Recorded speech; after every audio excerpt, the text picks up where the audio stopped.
Olá, participante!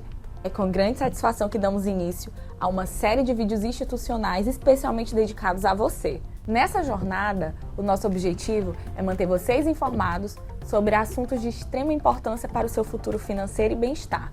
No vídeo de hoje, mergulharemos em dados essenciais referentes ao mês de junho, destacando os resultados alcançados e os avanços conquistados em nossos planos de previdência. Além disso, traremos um panorama macroeconômico, analisando as tendências do cenário econômico que podem impactar os seus investimentos e perspectivas. Convidamos você a acompanhar de perto esta série e participar ativamente com perguntas, sugestões, pois juntos construiremos um caminho ainda mais promissor para os nossos objetivos. Sem mais delongas, vamos embarcar nessa jornada informativa. Olá a todos, sejam muito bem-vindos a este vídeo. Eu sou Júlio César Bueno, gerente de investimentos da EQTprev. Hoje estou aqui para compartilhar informações sobre os nossos resultados e perspectivas no mundo dos investimentos. Neste vídeo, abordaremos tópicos fundamentais que impactam diretamente o crescimento e a segurança dos nossos planos de previdência complementar. Queremos garantir que você, nosso participante, esteja sempre bem informado e confiante em relação à sua previdência privada. Assista agora os resultados de junho e ao panorama macroeconômico preparados exclusivamente para você, nosso estimado participante. Nesse vídeo nós vamos apresentar os resultados de junho de 2023. Deixa eu só colocar o ponteiro aqui para facilitar para vocês. A pauta de hoje do vídeo é cenário macroeconômico e os resultados do mês de junho de 2023, né? No cenário macro, eu gosto de separar aqui o cenário global, né, e o cenário interno, né, que eles chamam de cenário doméstico, cenário Brasil. No cenário global, né, a gente observa que o Banco Central Americano, o Fed, né, interrompeu a alta da taxa de juros, né, manteve o intervalo entre 5 e 5,25. Houve um corte, na verdade, no aumento que estava vindo nos últimos meses. Isso é positivo, né, porque almeja uma redução na queda de juros nos próximos meses. Na Europa, já antecipando aí o que os Estados Unidos deve fazer, já iniciou, né, em ritmo leve, mas já iniciou a desaceleração nas taxas de juros, mesmo que em apenas 25 pontos bases, mas já iniciou, já uma queda. E na China a gente observa um forte crescimento da economia, né, no primeiro trimestre, porém um sinal mais moderado já nesse segundo trimestre. No Brasil, né, o Copom, né, o Comitê de Política Monetária, manteve a taxa Selic em 13,75. Nós temos uma reunião agora no início de agosto que deve ser o primeiro corte aí, da taxa Selic nesse ano, né, deve ser o primeiro corte do ano. Pelo menos essa é a perspectiva de mercado. A inflação no mês de junho ela caiu pela primeira vez no ano, né? Então a gente teve uma deflação aí de 0,08, o IPCA. E o fiscal, nós tivemos aí a aprovação do arcabouço fiscal, né? E a manutenção das metas de inflação. Então o foco agora passou justamente para o cenário monetário, que é se vai haver ou não a redução da Selic na próxima reunião. Ainda que no cenário global a gente observa, eu trouxe aqui o PIB, né, dos principais países do mundo, que é a China, Estados Unidos e a zona do euro. A gente observa que de 2022 para cá, a perspectiva do PIB ela vem caindo no mundo, né? Tanto para 2023, que é esse primeiro quadro aqui, quanto para 2024. Então a gente observa uma queda na perspectiva para o PIB, né, Produto Interno Bruto dos principais países do mundo. Outro gráfico importante também é da inflação dos Estados Unidos, né? A gente observa que ela chegou num pico máximo aqui de 7,22 acumulado, né? E a gente observa no gráfico aqui que ela vem caindo, está em 3,87, né? Que é a média dos núcleos, né? Da inflação dos Estados Unidos dos últimos 3 meses, tirando a sazonalidade. Então a gente já observa uma queda, isso aqui também corrobora para a perspectiva de redução já da taxa de juros nos próximos meses lá nos Estados Unidos também.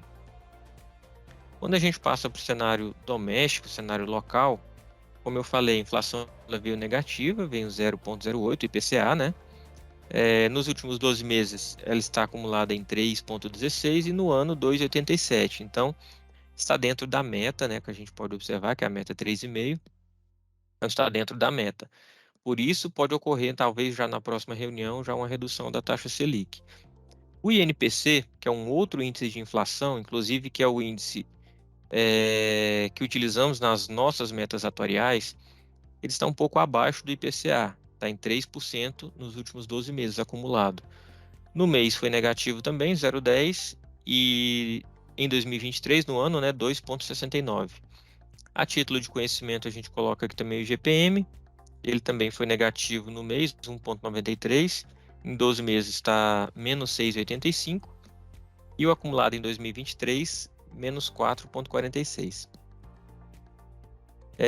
A meta para a Selic, como eu disse anteriormente, né, a gente tem essa Selic, ela está desde julho, né, de 2022, então já tem um ano que a Selic está em 13,75, né? Esse dado, a próxima reunião, como eu falei, é no dia 2 de agosto, que pode ou não, mais provável que sim, ter um ponto de corte aqui de pelo menos 0,25 para 13,50, né? E outro fator importante é o dólar, que a gente observa uma queda no dólar também nos últimos meses. Ele fechou o dia 30 de junho aí a 4,81, né, abaixo de R$ 5. Um dado importante que eu gosto de trazer nas reuniões são os benchmarks de renda fixa. Por quê? Porque a grande parte dos nossos recursos ela está alocada na renda fixa, né? São títulos públicos, basicamente, e fundos de investimento. Os títulos públicos, principalmente os atrelados à inflação, eles acompanham muito os IMABs, né? O IMAB 5+, que são os títulos com mais de 5 anos, que no ano está em 14,91. O IMAB 5, que são os títulos com menos de 5 anos, que está em 7,04. E o IMAB geral, que é a soma dos dois, que está em 11,37. No mês, esses ativos, esses benchmarks, né, de renda fixa também foram muito bem. O destaque aqui para o IMAB 5+, os títulos mais longos, né? Que no mês fechou em 3,37 e colaborou positivamente para a rentabilidade dos planos que a gente vai ver a seguir. Na renda variável, o fechamento em 30/6 foi em 118 mil pontos, né? O preço-alvo aí até dezembro, nosso preço-alvo é de 127 mil, então tem uma potencial valorização ainda de 7,5%, né? O mês de junho foi muito bom para os ativos de risco. Todos os ativos de risco de renda variável fecharam positivos, né? Tanto os do exterior quanto os locais. No ano também, todos os ativos de risco estão positivos, então nós tivemos aí um primeiro trimestre fraco, vamos dizer, nesse segmento, né, de renda variável, mas o segundo trimestre ele recuperou muito forte, muito bem, e está trazendo resultados positivos para a nossa carteira. Aí aqui passando para a parte de resultados, né? Todos os nossos planos eles superaram a meta atuarial no mês de junho, né? O destaque aqui para o CD arrojado, né? O perfil arrojado em 3,93, muito por conta do que eu disse do IMAB 5+, que são os títulos longos com mais de 5 anos, né? Que compõem a carteira desse perfil, e da renda variável, que também fechou muito bem esse mês, né? O moderado, que tem um pouco menos de renda variável, menos do que o arrojado, né? E mais do que o conservador. Fechou positivo também em 1,83 e o conservador aqui 1,24. A meta deles, né, que é INPC mais 3,72, fechou em 0,20. Então no mês a gente ficou bem acima da meta. No ano, nós também estamos acima da meta em todos os planos, né? Os destaques aqui para o CD arrojado, moderado, o CELPOP também teve um destaque positivo em 10,35. Então a gente observa que essa barra azul claro, né? Ela é a meta do ano e a azul escura é o realizado. Então a gente observa aqui que em todos os planos a gente está acima da meta. Aqui em 12 meses, 24 e 36 meses, 12 meses também estamos acima da meta.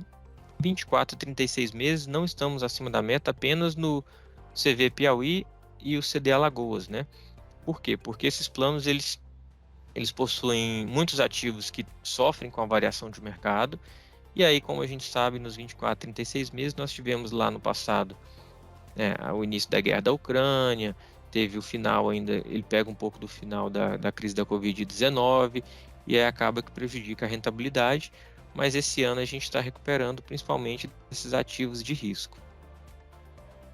Quando a gente parte aqui para a rentabilidade por segmento, nos planos BDs, basicamente é renda fixa e empréstimo, né? Então, tem um pouco de renda variável em alguns, mas a grande parte dos planos BDs é renda fixa e empréstimo. No plano equatorial CD moderado, nós temos já uma diversificação maior. Como eu falei, o destaque foi da renda variável, rendeu no mês 8,64, a nossa renda variável, renda fixa 1,29, investimento estruturado 1%, imobiliário 1,11%, empréstimo 0,83% e o exterior caiu um pouquinho aqui, 0,51%. O arrojado, a renda fixa do arrojado já foi melhor do que a do moderado, né? Foi 3,04%, porque ele tem ativos mais longos. A renda variável 8,30%, o estruturado 1% e o exterior 0,50% negativo. E o conservador, renda fixa, né? Ficou aqui em 1,24%. Os demais planos, né? Os planos BDs, como eu falei, a grande parte da rentabilidade vem da renda fixa, né?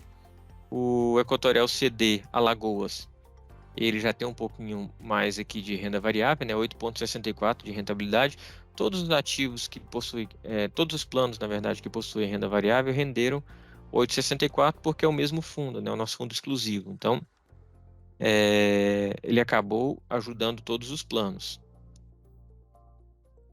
Aí aqui esse gráfico é um gráfico de atribuição de performance. É qual segmento ajudou mais o plano no ano a atingir a performance dele. No caso dos BDs, é a renda fixa, né?